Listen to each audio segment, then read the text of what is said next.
আল্লাহ রাব্বুল আলামিন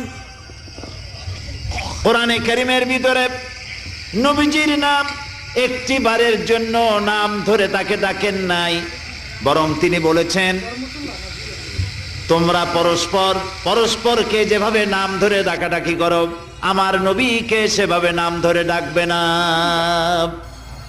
আল্লাহ নিষেধ করেছেন আমার নবীর নাম ধরে ডাকবে না। সুবহানাল্লাহি ওয়া বিহামদিহি।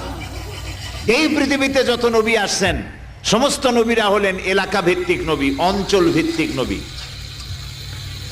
এক এক এলাকার, নূহ আলাইহিস সালাম এক এলাকার, মুসা আলাইহিস সালাম আলাক এলাকার, দাউদ আলাইহিস সালাম আরাক এলাকার, এরকম এলাকা ভাগ ভাগ করা। কিন্তু মুহাম্মদ সাল্লাল্লাহু আলাইহি সাল্লামকে আল্লাহ রাব্বুল আলামিন কোন এলাকার জন্য নবী বানান নাই।